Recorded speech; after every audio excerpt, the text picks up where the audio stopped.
आचार्य को पूरा बिहार अपना बेटी मानता है, अपना आदर्श मानता है। बिहार की जितनी लड़कियां हैं वो आदर्श मानती हैं रोहिणी आचार्य को। तो बिहार की बेटी है रोहिणी आचार्य। सारण ने उनको सम्मान दिया है, सारण उनको पहचान देगा। तो कोई सवाल और कोई बवाल इस पे नहीं। जब से कहें, जब से देख नहीं रहे हो, सब बहका बहका बयान दे रहा है।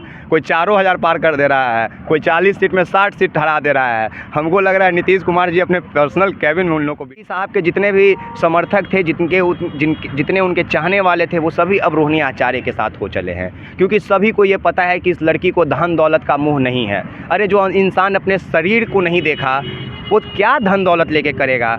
क्या वो तुम्हारे पैसों को हड़प लेगा? क्या सिंगापुर से ज़्यादा फैसिलिटी आप यहाँ उसको दे देंगे? कभी संभव है? नहीं है। वो चकाचौंध छोड़ कर आई है आपके पास। आपको चकाचौंध में सीट को वो जीतने या हारने के लिए प्रचार नहीं कर रही है।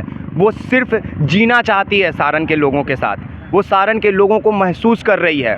वो लोगों को छू छू कर यह देख रही है कि आखिर ये कौन लोग हैं जिनके लिए मेरे पिता आजीवन जान हथेली पे लेके खड़े रहे, और ये कौन लोग हैं जो मेरे पिता के लिए हमेशा अपना अचड़ा पसार के, अपना हाथ पसार के उनका रक्षा करते रहें। वो उनको छू कर महसूस कर रही है। और आप उस बेटी को कह रहे हैं वो चले जाएंगे छोड़ के। क्यों चली जाएंगी? बिहार में सारण लोकसभा सीट को लेकर काफ़ी चर्चाएं इसलिए तेज हुआ है कि वहां से सीट दिया गया है लालू यादव की बेटी रोहिणी आचार्य के। रोहिणी आचार्य वही जो लालू यादव को अपनी किडनी देकर उन्होंने, और इस पे आरोप भी लगा है, और इस पे बातचीत करने के लिए एक्सपोर्ट मीडिया के हमारे साथ विकास राज जी है। क्या विकास जी, रोहिणी आचार्य जी को सीट दिया गया है सारण लोकसभा से, लेकिन उन पे आरोप ये भी लग रहा है कि लालू जी पहले पैसा लेके टिकट देते थे, अब किडनी लेकर अपनी बेटी को भी टिकट देने लगे हैं। सबसे पहले बिहार 4 न्यूज़ के सभी दर्शकों को मेरा प्रणाम है। और हम आप ही के दर्शक से पूछना चाहते हैं कि कितना लोग इस बयान को दिया है? सिर्फ एक आदमी इस बयान को दिया था और बाकी सभी लोगों ने उनका विरोध किया था। उनके स्वजातीय लोगों ने उनसे माफ़ी मांगने के लिए कहा था। उनके पार्टी के लोगों ने उनके इस बयान पर टिप्पणी किया था कि उन्हें नहीं बोलना चाहिए था, उन्होंने गलत बोला है। और जो बोले थे वो लगातार पगड़ी बांध के अपने दिमाग का नस दबा लिए थे, इसलिए वो गलत बयान दे दिए थे। पूरे बिहार ने यही बात उनके लिए बोला था, तो कोई बवाल नहीं हुआ था। रोहिणी आचार्य को पूरा बिहार अपना बेटी मानता है, अपना आदर्श मानता है। बिहार की जितनी लड़कियां हैं वो आदर्श मानती हैं रोहिणी आचार्य को। तो बिहार की बेटी है रोहिणी आचार्य। सारण ने उनको सम्मान दिया है, सारण उनको पहचान देगा। तो कोई सवाल और कोई बवाल इस पे नहीं होगा, कहीं से नहीं होगा। क्या आपको लगता है कि रोहिणी आचार्य जीत कर क्या बिहार में रहेगी या फिर से सिंगापुर चले जाएगी? ये भी आरोप लग रहा है। बिहार रहेंगी वो सारण में तंबू गाड़ देंगी। वो लड़की है। आप सारण में जाइए और देखिए कि जब रोहिणी आचार्य अपना प्रचार प्रसार करने निकलती हैं, लोगों से मिलने निकलती हैं, उनके उत्साह को देखिए। चिलचिलाती हुई गर्मी में भी वो एक्साइटेड रहती है, वो इंजॉय कर रही है अपने कैंपेन को। लोकसभा के सीट को वो जीतने या हारने के लिए प्रचार नहीं कर रही है। वो सिर्फ जीना चाहती है सारण के लोगों के साथ। वो सारण के लोगों को महसूस कर रही है। वो लोगों को छू छू कर यह देख रही है कि आखिर ये कौन लोग हैं जिनके लिए मेरे पिता आजीवन जान हथेली पे लेके खड़े रहे, और ये कौन लोग हैं जो मेरे पिता के लिए हमेशा अपना अचड़ा पसार के, अपना हाथ पसार के उनका रक्षा करते रहें। वो उनको छू कर महसूस कर रही है। और आप उस बेटी को कह रहे हैं वो चले जाएंगे छोड़ के।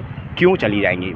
अच्छा, लगातार ये भी आरोप लगा जिस इंसान ने अपने शरीर के अंग से मुँह नहीं किया, वो क्या किसी दूसरे शहर के चकाचौंध से मुँह रखेंगी मेरे भाई?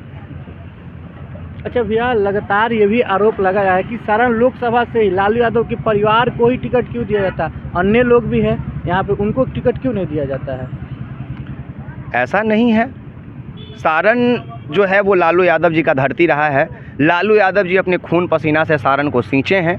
सारण के लोगों से लालू यादव का एक अलग प्रकार का मोह जुड़ा हुआ है, और इसीलिए रोहिणी आचार्य को लालू यादव ने टिकट दिया है। क्योंकि उनको ये महसूस हुआ कि जो मेरी बेटी मुझे किडनी देकर मुझे जीवन दान दे सकती है, वही बेटी मेरे क्षेत्र में मेरे लोगों के विचारधारा को मजबूत कर सकती है, वही मेरे किए हुए कार्यों को जीवित रख सकती है, वही मेरे लोगों के मन में वापस उत्साह भर सकती है, वही वापस से उस लड़ाई को मजबूत कर सकती है। इसलिए रोहिणी आचार्य को वहाँ भेजा गया है।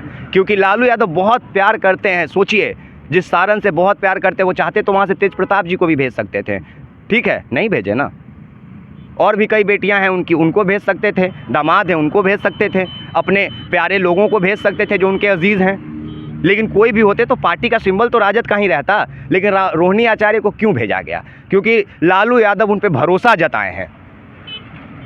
अच्छा, बीजेपी प्रत्याशी राजीव प्रताप रूडी का ये भी कहना है कि लालू यादव जी को हमने हराया, राबड़ी देवी को हमने हराया, रोहिणी आचार्य के जमानत जब्त हो काल जाएगा। चक्र कभी भी स्थिर नहीं रहता है, वो घूमते रहता है। अच्छा। इस बार रोहिणी आचार्य कहेगी कि जिसने हमारे पिता को, हमारी माता को हराया, हमने उनको हराया है।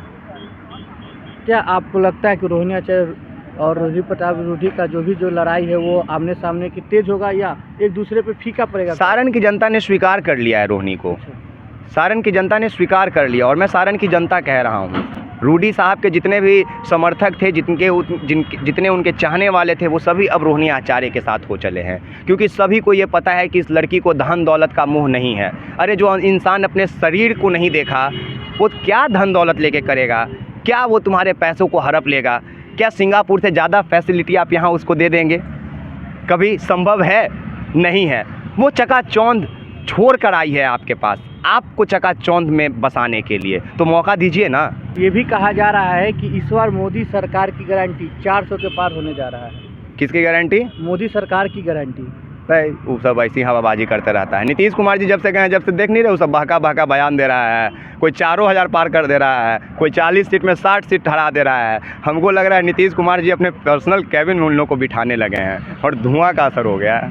तो सर मोदी जी, माहौल में धुआं जो फैला है उसका असर हो गया है। अच्छा सर, मोदी जी को क्या लगता है सरकार में आएंगे तो फिर से पीएम बनेंगे या कौन?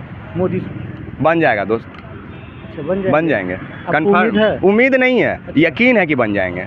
कैसे बन जाएंगे? साम दाम दंड भेद से। अच्छा, सामधान। हाँ, एकदम बन जाएंगे, एकदम बन जाएंगे। चलिए, जुड़ने के लिए बहुत बहुत और जो लोगों को लगता है कि मोदी जी को प्रधानमंत्री नहीं बनने देना है, तो आप भी साम दाम दंड भेद का इस्तेमाल कीजिए। आज चाहे वो कितनी भी गंदी राजनीति कर रहे हैं, चाहे कितना भी झूठ का प्रचार प्रसार कर रहे हैं, पर वास्तव में अगर राजनीति करना है तो बीजेपी से सीखिए कि कैसे राजनीति कर रहा है। वो लोग बांध के रख लिया है चारों तरफ से, सबको सीखना होगा उनसे। बहुत बहुत धन्यवाद जुड़ने के लिए। बहुत शुक्रिया तो आपका। विकास जी हमारे साथ सारण के सीट को लेकर चर्चा कर रहे थे कि सारण में कौन विजय होगा, कौन पराजय होगा।